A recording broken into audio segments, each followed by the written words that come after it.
अस्सलाम वालेकुम स्टूडेंट्स। अच्छा, हम पढ़ रहे थे सेकंड यूनिट हमने स्टार्ट किया हुआ था कम्युनिटी हेल्थ नर्सिंग का। लास्ट लेक्चर में हमने इसका ये वाला जो ऑब्जेक्टिव है स्कूल हेल्थ, ये पूरा चैप्टर आपकी बुक से कर लिया था। आज हम स्टार्ट करते हैं नेक्स्ट चैप्टर आपका डिजास्टर मैनेजमेंट। ठीक है, ये आपकी बुक पे है चैप्टर नंबर, ये मैं आपको दिखा देती हूँ, चैप्टर नंबर 20 है आपकी नवीद आलम की बुक पे। ठीक है, ये हम आज के लेक्चर में पढ़ते हैं और ये मोस्ट इंपॉर्टेंट चैप्टर है, इसमें से लाजमी एक क्वेश्चन आता है पेपर में, तो ये आपने अच्छे से करना है। सबसे पहले हमने डिफाइन करना है डिजास्टर क्या होता है। ठीक है, इसकी डेफिनेशन यहाँ पे लिखी हुई है, तो यहाँ से अगर इसको डिफाइन करें तो डिजास्टर क्या है। It can be defined as any occurrence that causes damage, ecological disruption, loss of human life और डिटोरिएशन ऑफ हेल्थ सर्विसेज। अच्छा, अब इसके जो है ना डेफिनेशन को दो पार्ट्स में डिवाइड किया हुआ है। पहले पार्ट में क्या बताया हुआ है कि कोई भी ऐसी अकरेंस जो कि डैमेज कॉज करे, ठीक है, इकोलॉजिकल डिस्ट्रप्शन कॉज करे और ह्यूमन लाइफ को डिस्टर्ब करे, ठीक है, डिस्टर्ब करे, उसको हम कहते हैं डिजास्टर। ठीक है, और ये जो डिजास्टर है वो इस हद तक होता है, इस स्केल तक वो होता है कि जो उस डिजास्टर जहाँ पे वो डिजास्टर हुआ होता है ना, जिस कम्युनिटी में या जिस एरिया में, उससे जो आउटसाइड एरिया है या आउटसाइड कम्युनिटी है ना, वो भी अफेक्ट होती है। ठीक है, वो भी अलर्ट हो जाती है कि यहाँ से भी, यहाँ पे भी कुछ जो इफेक्ट्स हैं वो आ सकते हैं। ठीक है, तो ये इसकी डेफिनेशन है। उसके बाद जो हमारे पास नेक्स्ट डेफिनेशन है हैजर्ड। ठीक है, हैजर्ड क्या होता है, ऐसा फिनोमेना जिसके अंदर पोटेंशियल है कि वो भी डैमेज कॉज कर सकता है। ठीक है, मतलब कि उसने अभी डैमेज जो है वो कॉज नहीं किया, कोई भी ऐसी सिचुएशन, कोई भी ऐसा फिनोमेना जिसने अभी तक डैमेज कॉज तो नहीं किया, लेकिन उसके अंदर रिस्क है, पोटेंशियल है कि वो पीपल को और इन्वायरमेंट को डैमेज कर सकता है। ठीक है, तो इसको हम कहते हैं हैजर्ड।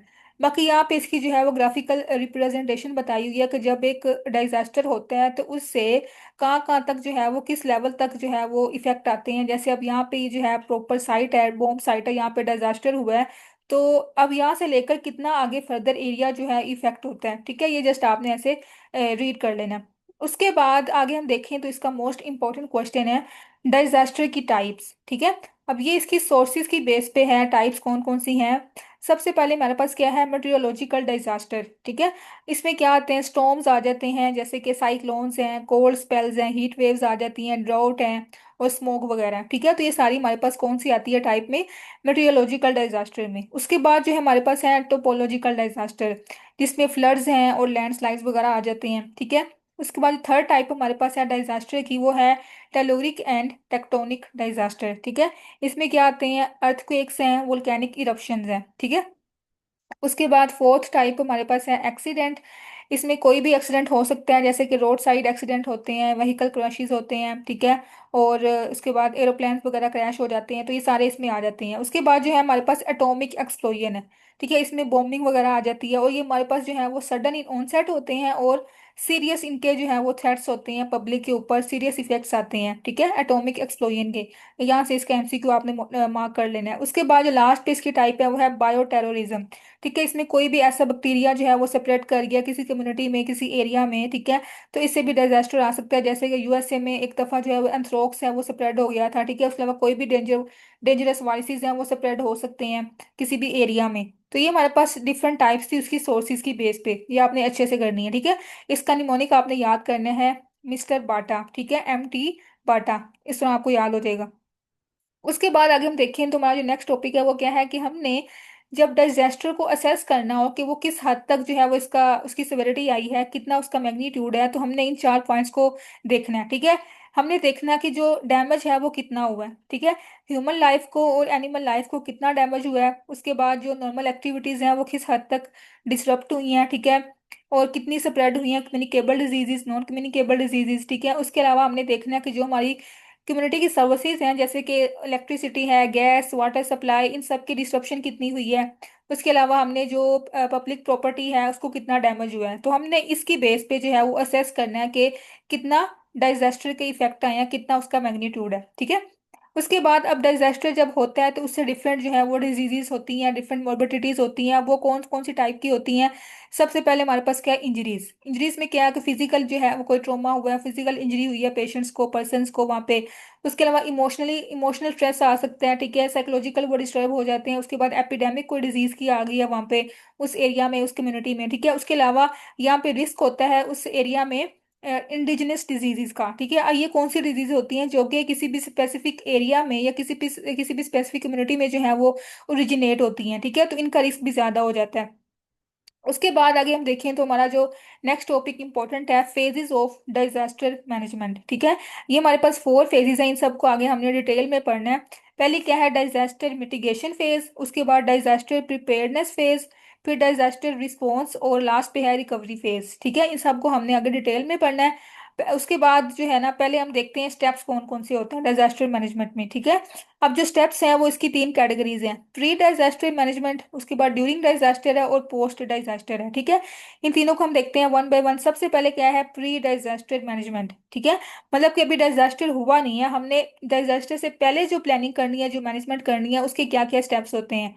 तो यहाँ पे जो स्टेप्स के जो है ना वो निमोनिक लिखा हुआ है, पोस्ट कोर्ब, ठीक है, ये आपने याद करना है। प्लानिंग करनी है, ऑर्गेनाइजेशन करनी है, स्टाफिंग करनी है, ट्रेनिंग करनी है, उसके बाद कोऑर्डिनेशन, रिपोर्टिंग और बजटिंग, ठीक है। अब प्लानिंग में देखें तो हमने क्या प्लान करना है, इसमें 3 स्टेप्स आ जाते हैं फर्दर। सबसे पहले हमने जो भी हमारे पास रिसोर्सेज पहले अवेलेबल हैं, या सिचुएशन हमारी वहाँ की कम्युनिटी की, वहाँ के एरिया की, उसको असेस करना है, ठीक है।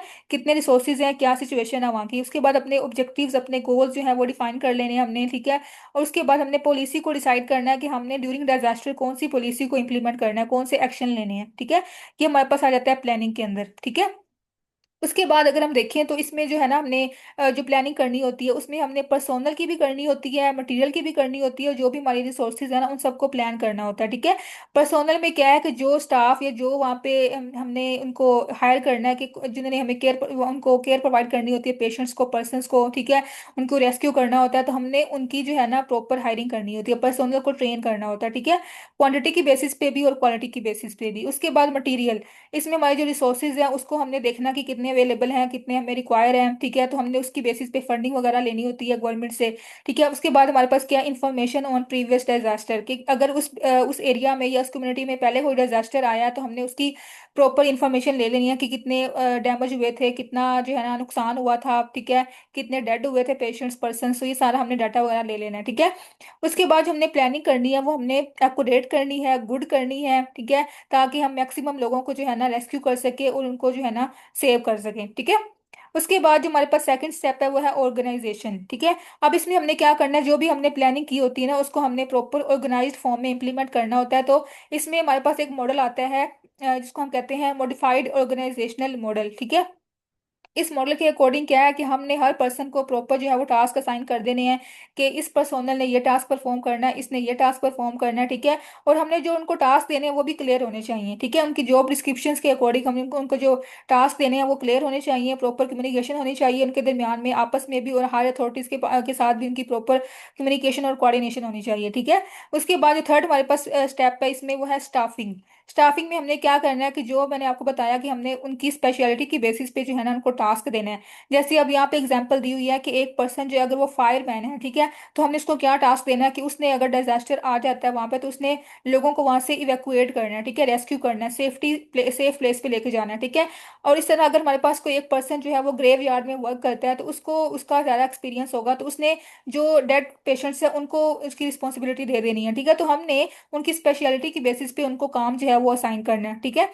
अब यहाँ पे और क्या लिखा हुआ है कि हमने एक टास्क जो है वो 2 पर्सन को दे सकते हैं, ठीक है। One task should be given to 2 person. उसके अलावा हमने staff depends upon the size of area, कि जितना एरिया अफेक्ट हुआ है उसकी बेसिस पे हम जो स्टाफ है वो असाइन करते हैं। उसके बाद इमरजेंसी स्टाफ हमारे पास अवेलेबल होना चाहिए, ठीक है। और उसके बाद फोर्थ स्टेप हमारे पास क्या है वो है ट्रेनिंग, ठीक है। ट्रेनिंग में क्या है कि हमने जो स्टाफ को असाइन किया है उसको हमने प्रॉपर ट्रेनिंग देनी है, प्रैक्टिकल फॉर्म में उसको इम्प्लीमेंट करवाना है, जो भी हमने वहाँ पे एक्शंस लेने हैं, ठीक है। तो हमने ट्रेनिंग जो है वो करनी है, कंटिन्यूअस करनी है ट्रेनिंग टीम मेंबर्स की, ठीक है। ये सारा आपने इसमें रीड कर लेना है। उसके बाद हमारे पास क्या है? कोऑर्डिनेशन। कोऑर्डिनेशन में क्या है कि जो हमारे पास टीम मेंबर्स है ना, जो हमने सिलेक्ट किए हैं, जो हमने हायर किए हैं, स्टाफ हायर किया है, ठीक है, ड्यूरिंग डिजास्टर जिन्होंने वर्क करना है अपना, तो उनके दरमियान में जो कोऑर्डिनेशन है ना वो प्रॉपर होनी चाहिए, ठीक है। उनकी आपस में भी कोऑर्डिनेशन अच्छी हो, और उसके अलावा जो उन्होंने प्रॉपर आगे रिपोर्ट करना होता है दूसरी अथॉरिटीज को, ठीक है, हाई लेवल की अथॉरिटीज को, उनके साथ भी उनकी प्रॉपर कम्युनिकेशन होनी चाहिए, ठीक है। उसके बाद हमारे पास जो नेक्स्ट स्टेप है वो है रिपोर्टिंग। रिपोर्टिंग में क्या है कि जो जो भी इंफॉर्मेशन आ रही होगी, ठीक है, उस डिजास्टर की स्टेज पे, उस एरिया में, उस कम्युनिटी में, तो हमने उसको आगे फर्दर प्रॉपर रिपोर्ट करना है, ठीक है। हमने करेक्ट इन्फॉर्मेशन जो है वो आगे देनी है, ताकि हम फ्यूचर आगे प्लान कर सके, जो भी हमारे पास इश्यूज आ रहे हैं उनको हम रिजॉल्व कर सकें। उसके बाद हमारे पास जो नेक्स्ट स्टेप है वो है बजटिंग, ठीक है। मतलब कि हमने डिजास्टर से पहले ही प्रॉपर जो है वो रिसोर्सेज को अवेल करना है, ठीक है। हमने फंड्स ले लेने हैं गवर्नमेंट से, और इसके अलावा उसको हमने प्रॉपर वे में यूटिलाइज करना है ड्यूरिंग डिजास्टर, ठीक है। तो हमने प्रॉपर पहले बजटिंग कर लेनी होती है। तो ये हमारे पास क्या था, पहला स्टेप था प्री डिजास्टर मैनेजमेंट में, हमने ये सारे स्टेप्स को इम्प्लीमेंट करना है, ठीक है। उसके बाद अगर हम देखें तो हमारे पास क्या है, डिजास्टर मिटिगेशन। अच्छा, अब ये जो हमारे पास स्टेप्स हैं और फेजेस है ना, ये इकट्ठा ही टॉपिक दिया हुआ है, तो ये हम साथ साथ दोनों कर रहे हैं। पहले हमने स्टेप्स का जो था ना, इसका पहला हमने फेज देख ली, प्री डिजास्टर जो था ना इसकी मैनेजमेंट, वो हमने देख ली। उसके बाद हम देखते हैं डिजास्टर मिटिगेशन, ठीक है। जो डिजास्टर मिटिगेशन है उसका क्या पर्पस होता है कि इसमें हमने रिस्क को कम से कम करना होता है, ठीक है। कि हमने, हमारी ये कोशिश होती है कि कोई भी डिजास्टर अगर आ जाता है तो हम उसको जो है ना, उसको उससे फेस करने के लिए पहले अपने आप को प्रिपेयर कर लें, ठीक है। तो हमने पहले मेजर्स लेने होते हैं, ताकि हम रिस्क को कम से कम कर सकें और इमरजेंसी जो है वो कम से कम हो उस टाइम पे। अब इसमें हमने क्या इंटरवेंशंस करनी होती है, सबसे पहले क्या है, इम्प्रूव्ड बिल्डिंग कोड्स। मतलब कि वहाँ का जो एरिया है जो ज़्यादा रिस्क पे है, तो हमने वहाँ की जो बिल्डिंग्स हैं उनको प्रॉपर जो है वो कंस्ट्रक्ट करना है, उनकी बिल्डिंग्स को इम्प्रूव करना है, ठीक है। उसके अलावा जो वुलनरेबल पॉपुलेशन है, जो मतलब कि पुअर पीपल हैं, उनको हमने प्रॉपर वहाँ से जो है रेस्क्यू कर लेना है पहले ही, ठीक है, वहाँ से निकाल लेना है। अगर वहाँ पे कोई फ्लड का रिस्क है या कोई अर्थक्वेक का रिस्क है, तो हमने उनको पहले ही वहाँ से उनको प्रोटेक्शन प्रोवाइड कर लेनी है, ठीक है। उसके बाद हमने प्रॉपर जो है वहाँ की लैंड उसको प्लान करना है, कैसे हमने यूज करना है उनको, ठीक है। लैंड यूज प्लानिंग हमने करनी है। उसके अलावा फ्लड मिटिगेशन वर्क्स है, ठीक है, कि अगर फ्लड आ जाता है तो हमने पहले कैसे जो है ना उसको मैनेज करना है, पहले कैसे उसको वहाँ के लोगों को कैसे सेव करना है, ठीक है। तो हमने जो ये फर्स्ट स्टेप पे हमारी जो फेज होती है, पहली फेज वो क्या है, मिटिगेशन है। उसमें हमने रिस्क को कम करना होता है, ठीक है, इमरजेंसी को कम करना होता है, तो हमने ये कुछ इंटरवेंशन लेनी होती हैं। उसके बाद हमारे पास जो सेकंड फेज है इसकी, वो है डिजास्टर प्रिपेयरनेस, ठीक है। इसमें हमने अपने आप को प्रिपेयर करना होता है, जो हमारे टीम मेंबर्स हैं उनको प्रिपेयर करना होता है, ठीक है। और इसमें हम, इसका प्रिंसिपल क्या है, इसका जो मेन फोकस क्या है, इन्हांस रेडीनेस, ठीक है। इसमें हमने प्रिपेयरनेस को, रेडीनेस को इन्हांस करना होता है, ताकि हम जो ओवरऑल कैपेसिटी जो है मेंबर्स की, टीम मेंबर्स की, उसको इंक्रीज कर सकें और मैक्सिमम जो है वो पर्सनस को सेव कर सकें, ठीक है। अब इसमें हमारे पास जो ऑब्जेक्टिव क्या होता है कि हमने प्रॉपर वे में रिसोर्सेज को, प्रोसीजर्स को, सिस्टम्स को इम्प्लीमेंट करना होता है ड्यूरिंग द डिजास्टर, ठीक है। उसके अलावा हम यहाँ पे हमारे जो कॉर्नर स्टोन्स हैं, क्या है, कम्युनिटी मेंबर्स, उनका मेजर रोल होता है, रिसोर्सेज ऑर्गेनाइजेशन का मेजर रोल होता है, और एडमिनिस्ट्रेशन का मेजर रोल होता है, ठीक है, इस स्टेप में। उसके बाद जो टास्क हमने करने होते हैं इसमें, जो हमारे पास ये सेकंड स्टेप है प्रिपेयर्डनेस में, तो इसमें हमने कौन कौन से टास्क फॉलो करने होते हैं। पहले हमने इवेलुएट करना है risk of the country to disaster, ठीक है, कि कौन सा एरिया जो है वो ज्यादा रिस्क पे है, उसको हमने इवेलुएट करना है। उसके बाद हमने स्टैंडर्ड्स और रेगुलेशंस को अडॉप्ट करना है, ठीक है। जो मैंने आपको बताया कि हमने पहले पॉलिसीज बना लेनी है कि हमने किन पॉलिसीज को, किन एक्शंस को फॉलो करना है। उसके बाद हमने प्रॉपर जो है वो कम्युनिकेशन सिस्टम अपना बिल्ड करना है, ठीक है, कि हमने किस वे में दूसरे लोगों से कम्युनिकेट करना है, टीम मेंबर से कम्युनिकेट करना है, ठीक है। उसके बाद हमने पब्लिक को एजुकेट करना है, उनको पहले बता देना कि किस एरिया में ज़्यादा रिस्क है, ठीक है। उसके अलावा हमने कोऑर्डिनेट करना है, इन्फॉर्मेशन सेशंस रखने हैं, ठीक है। न्यूज़ मीडिया के साथ हमने कोऑर्डिनेट करना है, ताकि वो ज़्यादा से ज़्यादा जो है वो एजुकेशन प्रोवाइड कर सकें पब्लिक को, ठीक है। तो ये हमारे पास कुछ टास्क थे जो कि हमने इम्प्लीमेंट करने होते हैं ड्यूरिंग डिजास्टर प्रिपेयरनेस, ठीक है। उसके बाद हमारे पास अब जो हमारे पास था ना थर्ड फेज इसकी, ये थर्ड फेज है, और सेकंड इसका स्टेप है जो हमने देखा था ना, ये वाला प्री डिजास्टर और ड्यूरिंग डिजास्टर, ठीक है। अब ये हमारे पास हम जो पढ़ने लगे हैं वो ड्यूरिंग डिजास्टर भी है और डिजास्टर रिस्पॉन्स भी है, ठीक है। ये एक ही हमारे पास हेडिंग है। तो इसमें हमने क्या करना है, अब ड्यूरिंग डिजास्टर है, डिजास्टर हो गया, तो हमने ड्यूरिंग डिजास्टर कौन कौन से स्टेप्स लेने होते हैं। सबसे पहले है search, rescue and first aid. मतलब पहले हमने एरिया आइडेंटिफाई करना है कि किस एरिया में डिजास्टर आया है, ठीक है। और फिर वहाँ के पर्सनस को हमने रेस्क्यू करना है, उनको सेफ प्लेसेस पे लेके जाना है। उसके बाद हमने उनको फर्स्ट एड केयर जो है वो प्रोवाइड करनी है, ठीक है। उसके बाद क्या है, फील्ड केयर। फील्ड केयर क्या होती है कि हमने ऑन द स्पॉट जो है पेशेंट्स को, पर्सनस को जो है केयर प्रोवाइड करनी होती है, ठीक है। उनको हमने जल्द से जल्द जो है वो हेल्थ केयर फैसिलिटी तक जो है उनको पहुंचाना होता है, ठीक है, ताकि कॉम्प्लिकेशंस कम से कम हों और उसको जल्दी हम ट्रीट कर सकें, ठीक है। उसके बाद क्या है, इंफॉर्मेशन सेंटर, कि हमने एक सेंटर बिल्ड करना होता है जहाँ पे हम जो है वो प्रॉपर इंफॉर्मेशन हमें होनी चाहिए कि ये पेशेंट्स हमारे पास आए हैं, उनके रिलेटिव्स को, उनके फ्रेंड्स को हम कॉल करें कि वो आके रिसीव कर लें, ठीक है। और या फिर जो पेशेंट्स के रिलेटिव्स हैं, उनकी फ्रेंड्स हैं, उनकी कोई इंक्वायरीज हैं, तो वहाँ पे जो है वो रिपोर्ट कर सके उस सेंटर में, ठीक है। तो हमने ये सेंटर जो है वो इस्टेब्लिश करना होता है। उसके बाद क्या है, ट्राई एज सिस्टम है। ट्राई एज में हम क्या करते हैं, ये हमने पढ़ा था उसमें क्रिटिकल केयर नर्सिंग में भी। ये एक सिस्टम होता है कलर कोडिंग सिस्टम, जिसमें हम पेशेंट की जो सिविरिटी है ना, पेशेंट की इंजरी की सिविरिटी के बेसिस पे हम उनको जो है ना प्रायोरिटाइज करते हैं, क्लासीफाई करते हैं कि हमने पहले किसको ट्रीट करना है, बाद में किसको ट्रीट करना है, ठीक है। कौन ज्यादा स्वेयर कंडीशन में है, ज्यादा इंजर्ड फॉर्म में है, तो हमने उसको पहले ट्रीट करना होता है। तो यहाँ पे इसका पूरा एक सिस्टम दिया हुआ है, जिसको हम कहते हैं कलर कोड सिस्टम, ठीक है। अब इसमें हमारे पास 4 कलर्स होते हैं, रेड, येलो, ग्रीन, ब्लैक, ठीक है। अब इनकी बेसिस पे हमने क्या करना होता है, पेशेंट को प्रायोरिटाइज करना होता है, उनको ट्रीट करना होता है। अब जो रेड कलर में आते हैं पेशेंट्स, वो कौन से होते हैं, जो हाई रिस्क पे होते हैं, जिनको ज्यादा ट्रीटमेंट चाहिए होता है, अर्जेंट ट्रीटमेंट चाहिए होता है, ठीक है। जैसे हमारे पास शो के पेशेंट्स हो जाते हैं, या कोई भी रेस्पिरेटरी डिजीजेस के पेशेंट्स हैं, ARDS के पेशेंट है, कार्डियक अरेस्ट के पेशेंट्स हैं, ठीक है। वो रेड में आ जाएंगे। उसके बाद हमारे पास है येलो। येलो में क्या है कि मीडियम प्रायोरिटी है उनकी, लाइक इससे लो लेवल की उनकी जो है ना कंडीशन होती है। अब इसमें कौन से पेशेंट्स आ जाते हैं, जैसे कोई फ्रैक्चर है, कोई बर्न है, तो वो येलो में आ जाएगा, ठीक है। उसके बाद जो ग्रीन है ना, उसमें क्या है, एम्बुलेटरी पेशेंट्स हैं, मतलब कि जो मूव कर सकते हैं, जो कॉन्शियस हैं। अब इसमें क्या है कि जिनको माइनर कट्स आए हैं, माइनर ब्रूजेस आए हैं, वो इसमें आ जाएंगे, ठीक है। उसके बाद जो लास्ट पे ना, ब्लैक। ब्लैक में क्या है, डेड पेशेंट्स होते हैं, जो कि इरिवर्सिबल, जिनको हम ट्रीट करने के बावजूद भी जो है ना इनको नहीं बचा सकते, ठीक है। वो इनकी इरिवर्सिबल कंडीशन होती है, या फिर वो नियर टू डेथ होते हैं। तो ये हमारे पास हमने ये कलर कोडिंग को यूज करके जो है ना पेशेंट्स को ट्रीट करना होता है, ठीक है। इसका एडवांटेज क्या होता है कि हम मैक्सिमम पेशेंट्स को जो है ना वो बेनिफिट दे सकते हैं, large number of injured persons को, ठीक है, मैक्सिमम बेनिफिट जो है प्रोवाइड कर सकते हैं इस ट्राई एज को यूज करके, ठीक है। उसके बाद जो नेक्स्ट स्टेप हमारे पास आता है ड्यूरिंग डिजास्टर, वो है टैगिंग। कि हमने अब पूरा जो है वो ट्राई एज के अकॉर्डिंग उनको ट्रीट करना है, तो उसके बाद हमने उनको टैगिंग भी करनी है, उनको हमने टैग लगाने होते हैं, उनके नाम के साथ, नाम उनका होता है वहाँ पे उसके ऊपर, टैग के ऊपर, ठीक है। Name, age, place of origin, ठीक है, ताकि उसको हम आइडेंटिफाई कर सके पेशेंट्स को। तो ये हमने टैगिंग करनी है। उसके बाद हमने आइडेंटिफिकेशन ऑफ डेड, ठीक है। मतलब कि हम डेड को आइडेंटिफाई करना है, जो डेड है उनको हमने सेपरेट कर लेना है, उनकी हमने प्रॉपर केयर करनी है, ठीक है। उनको वहां से हमने रिमूव करना है उस एरिया से, डिजास्टर वाले एरिया से, ठीक है। उसके बाद हमने शिफ्ट करना है उसको, ठीक है, उनकी बुरियल के लिए। उसके अलावा हमने उनके रिलेटिव्स को इन्फॉर्म करना है ठीक है। अगर कोई नहीं आ रहा तो हमने इनको जो है ना ठीक है, वो खुद ही कर देना है उसको, ठीक है। उसके बाद हमारे पास क्या आता है, इसके फर्दर स्टेप हमारे पास है इसका ट्रांसपोर्टेशन। ट्रांसपोर्टेशन में क्या है कि जो हमारे पास वहाँ पे विक्टिम्स हैं, जो ज़्यादा इंजर कंडीशन में हैं, उनको हमने प्रॉपर जो है हॉस्पिटल्स में वहाँ उनको ट्रांसपोर्ट करना होता है, उनको फैसिलिटीज़ प्रोवाइड करनी होती है कि हम वहाँ से उनको रिमूव कर सकें, ठीक है, उस एरिया से। तो ये हमारे पास क्या था, ड्यूरिंग डिजास्टर, ठीक है, और रिस्पॉन्स फेज। आगे हम देखते हैं जो हमारे पास लास्ट इसकी है, पोस्ट डिजास्टर मैनेजमेंट या फिर रिकवरी फेज, ठीक है। अब इसमें हमने क्या करना होता है, अब डिजास्टर हो गया तो हमने देखना है कि कौन कौन से रिस्क आए हैं, कौन कौन से जो है ना इफेक्ट्स आए हैं कम्युनिटी पे, उस एरिया पे, तो हमने उनको पहले असेस करना है, उसके बाद हमने इंटरवेंशंस करनी होती हैं, ठीक है। अब रिकवरी फेज में हम क्या करते हैं, सबसे पहला पॉइंट है epidemiological surveillance and disease control, ठीक है। अब वहाँ पे डिजास्टर हुआ है किसी जिस एरिया में, जिस कम्युनिटी में, तो वहाँ पे अब चांसेस हैं कि ज़्यादा जो है डिजीजेस का रिस्क होता है, कम्युनिकेबल डिजीजेस का रिस्क होता है, ठीक है। क्योंकि वहाँ पे अब प्रॉपर सैनिटेशन नहीं रही, प्रॉपर जो है वहाँ पे ओवर क्राउडिंग हो गई है पेशेंट्स की, पर्सनस की, ठीक है। पॉपुलेशन जो है वो डिस्प्लेस कर गई है। और इसके अलावा वहाँ पे जो वाटर है, फूड है, वो सारा जो है वो कंटेमिनेट हो गया है, ठीक है। उनका जो सेवेज सिस्टम है वो भी डैमेज हो गया है। तो इस तरह जो ये सारा सिस्टम जिनका डैमेज होता है, तो उससे डिफरेंट जो डिजीजेस है ना वो अराइज होती हैं, ठीक है। तो हमने इन सबको पहले असेस करना है, सर्विलियंस करनी है। सर्विलियंस का मतलब क्या होता है कि हमने स्क्रीनिंग करनी है, मॉनिटरिंग करनी है उस एरिया की, उस कम्युनिटी की, ठीक है। स्क्रीनिंग करने के बाद हमने क्या करना है, उसको कंट्रोल करना है, जो भी डिजीजेज है, जो भी वहाँ पे इन्फेक्शन है, उनको स्प्रेड होने से प्रिवेंट करना है। तो हमने कौन कौन से मेजर्स लेने हैं, हमने पब्लिक हेल्थ मेजर्स लेने हैं, ठीक है।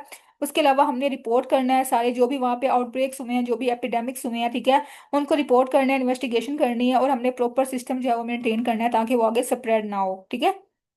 उसके बाद क्या है, वैक्सीनेशन, ठीक है। अब हमने वैक्सीनेशन भी करनी होती है हेल्थ केयर वर्कर्स की भी, और वहाँ पे जो पर्सनस हैं जो मतलब कि डैम इंजर्ड हुए हैं, तो उनको हमने टेटनस टॉक्सोइड की वैक्सीन जो है वो लगानी होती है, ठीक है। क्योंकि ओपन वुंड जब होता है तो हमने ये लाजमी लगानी होती है पेशेंट्स को, ठीक है। उसके बाद हमारे पास क्या है कि ये कुछ इसमें लिखी हुई है कि WHO does not recommend typhoid and cholera vaccine in routine use in endemic area. ठीक है, रूटीन में हम ये यूज नहीं करते, लेकिन जिनको जरूरत होती है उनको फिर हम ये जो है रिकमेंड करते हैं कोलेरा और टाइफाइड की वैक्सीन। उसके बाद हमने क्या करना है, ड्यूरिंग आफ्टर डिजास्टर जो है रिकवरी फेज में हमने न्यूट्रिशन को मेंटेन करना होता है। ठीक है, हमने फूड रिलीफ प्रोग्राम जो है वो इसमें जो इंट्रोड्यूस करवाना होता है, ताकि हम वहाँ के जो लोग हैं उनको प्रॉपर फूड सप्लाई कर सकें, उनके न्यूट्रिशनल नीड्स को असेस करके उनको जो है ना न्यूट्रिशनल प्रॉपर प्रोवाइड कर सकें। ठीक है, उनके डेली बेसिस पे जो है उनकी फूड रेशो को कैलकुलेट करने के बाद हमने उनको प्रॉपर फूड सप्लाई करनी होती है। तो हमने इनकी न्यूट्रिशन को भी मेंटेन करना है आफ्टर डिजास्टर। ठीक है, उसके बाद रिहेबिलिटेशन है। अब ये आपने पढ़ा होगा कि इसकी डिफरेंट टाइप्स होते हैं रिहेबिलिटेशन की। इसमें हमने क्या करना होता है, इसकी जो नॉर्मल लेवल होता है फंक्शन उसकी बॉडी का, उसको हमने रिस्टोर करना होता है। ठीक है, जैसे उसका प्री डिजास्टर में था ना, उसके उसी कंडीशन को हमने रिस्टोर करना होता है इसके अंदर। तो इसमें डिफरेंट टाइप्स होती हैं डिजास्टर रिहेबिलिटेशन की। इसमें फिजिकल है, ओकुपेशनल है, वोकेशनल है।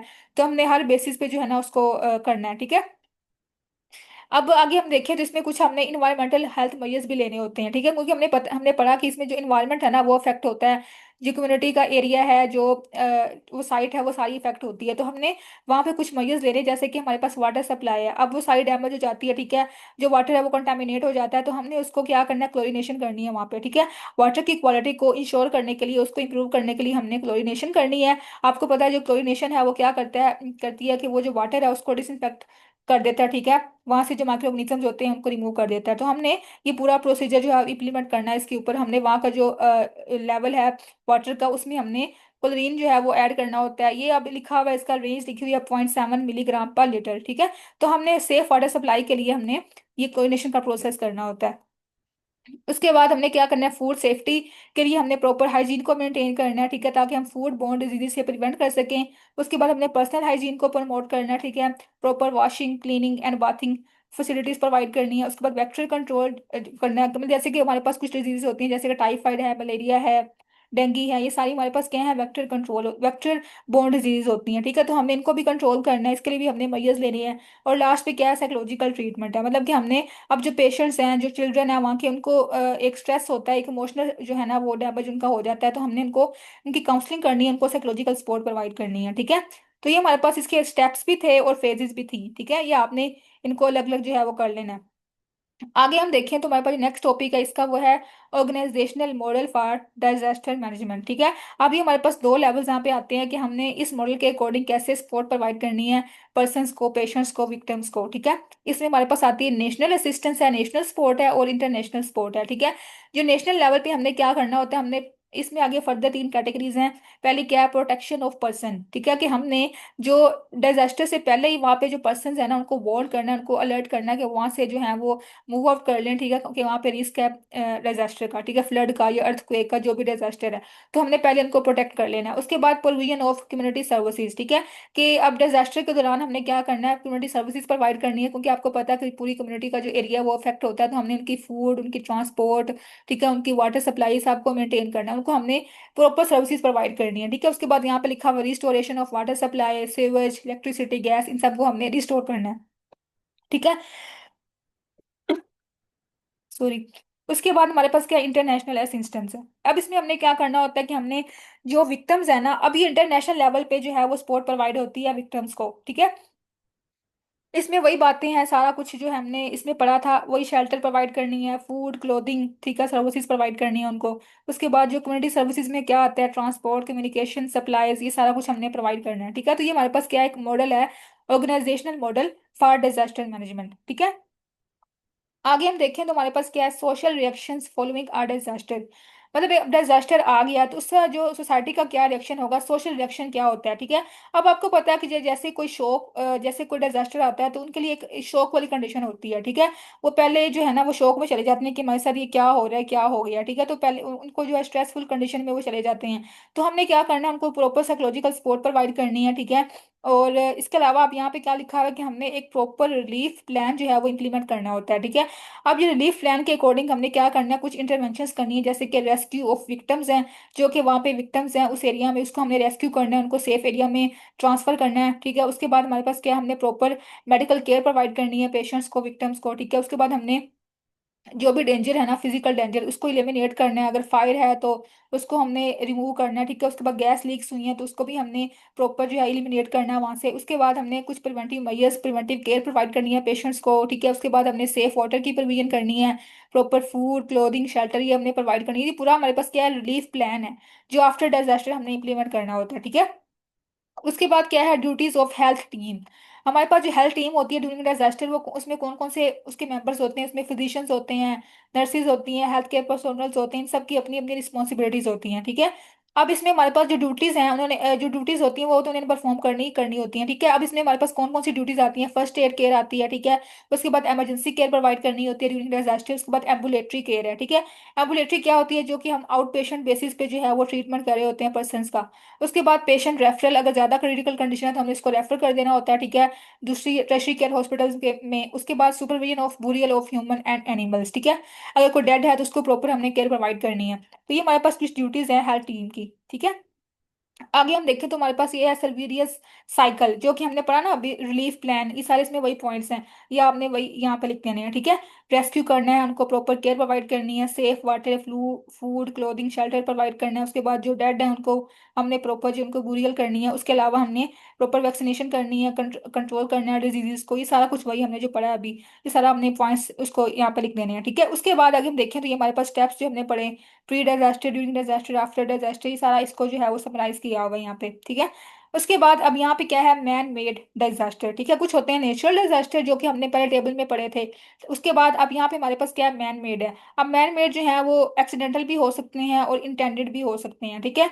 अब इसमें हमारे पास क्या है कि इसकी डिफरेंट कैटेगरीज हैं। जैसे हमारे पास अब सबसे पहले क्या है, एक्सीडेंट है, ठीक है, कोई भी एक्सीडेंट हो सकता है। उसके अलावा हमारे पास क्या है कि कोई इंडस्ट्रियल या केमिकल लीकेज हो गया है, ठीक है, कोई ऐसा वेपन या जो जिसका मिस यूज हुआ है लेबोरेटरी में, तो उससे भी डिजास्टर हो सकता है। उसके अलावा ग्लोबल वार्मिंग इसी आता है इन्वायरमेंटल डिजास्टर के अंदर, ठीक है। उसके अलावा कोई वॉर्स हैं या बॉम्बिंग शूटिंग हो रही है तो ये भी डिजास्टर में आ जाता है, ठीक है। तो ये हमारे पास क्या है, मैन मेड डिजास्टर है, ये आपने लिस्ट करने हैं, ठीक है। उसके बाद हमारे पास जो पाकिस्तान में मोस्ट कॉमन डिजास्टर्स है वो कौन कौन से हैं, फ्लड है, अर्थक्वेक्स हैं, ठीक है, स्मोक मोस्ट कॉमन है, ठीक है। उसके अलावा एक्सीडेंट है, ड्राउट है, उसके बाद एपिडेमिक्स ऑफ डिजीजेज है, ठीक है। ये हमारे पास पाकिस्तान में कॉमन डिजास्टर है। उसके बाद अगर हम देखें तो हमारा जो लास्ट टॉपिक है इस चैप्टर का वो है measures to be taken in specific disaster type, ठीक है। अब उसने मेंशन कर दिया कि हमारे पास एक स्पेसिफिक डिजास्टर आ गया जैसे फ्लड है, ठीक है। अब इसको इसमें हमने कैसे कौन कौन से मेजर्स लेने होते हैं ड्यूरिंग, बिफोर और आफ्टर डिजास्टर, ठीक है। अब बिफोर हमने क्या करना है, बिफोर फ्लड हमने क्या करना है कि वहाँ पे जो एरिया जो रिस्क पे होगा ना, उसको हमने वहाँ के जो लोग हैं उनको वहाँ से मूव आउट करवा लेना है, ठीक है। उनको हमने वहां से ट्रांसपोर्ट करवा देना है, ठीक है। क्योंकि वहाँ पे रिस्क है तो हमने पहले उनको प्रोटेक्ट करना है। उसके अलावा कोई स्पेशल सिग्नल्स हैं तो उनको उसके बारे में अलर्ट कर देना है, उनको एजुकेट कर देना है कि वो वहां से रिमूव हो जाए, ठीक है।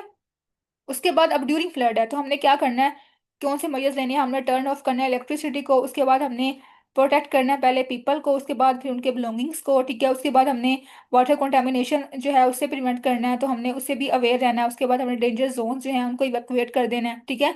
तो ये हमारे पास ड्यूरिंग फ्लड इंटरवेंशन है। आगे लास्ट पे क्या है, आफ्टर फ्लड है। अब फ्लड आ गया तो हमने क्या करना है कि जो भी हमारे वहाँ पे रूम्स वगैरह है ना, उनको हमने क्लीन करना है, डिसइंफेक्ट करना है। उसके बाद हमने जो यूटेंसिल्स यूज करते हैं उनको हमने प्रॉपर स्टेरलाइज करना है, ठीक है। उसके बाद हमने अपनी फूड जो है उसको भी सेव करना है, ठीक है। तो ये हमारे पास कुछ ऐसे इंटरवेंशन है जो कि स्पेसिफिकली डिजास्टर, स्पेसिफिकली फ्लड से रिलेटेड है, ड्यूरिंग फ्लड, बिफोर फ्लड और आफ्टर फ्लड, ये आपने जस्ट रीड करना है, ठीक है। तो अब इसमें मैं आपको बताऊं तो मोस्ट इंपॉर्टेंट क्वेश्चंस है ना इस चैप्टर के, वो इसकी टाइप्स हैं जो हमने पहले पढ़ी, ठीक है, टाइप्स ऑफ डिजास्टर टेबल वाला ये वाला, ये इसका मोस्ट इंपॉर्टेंट क्वेश्चन है। उसके बाद इसका जो है ना ये वाला फेजेस कौन कौन सी हैं और स्टेप्स कौन कौन से हैं, ये इसके मैंने ऊपर लिखा भी हुआ है, ये यूएचएस में काफी दफा क्वेश्चन आया हुआ है, ये आपने अच्छे से करना है, ठीक है। बाकी आपने रीडिंग करनी है, इसमें इतना ज्यादा इंपॉर्टेंट नहीं है।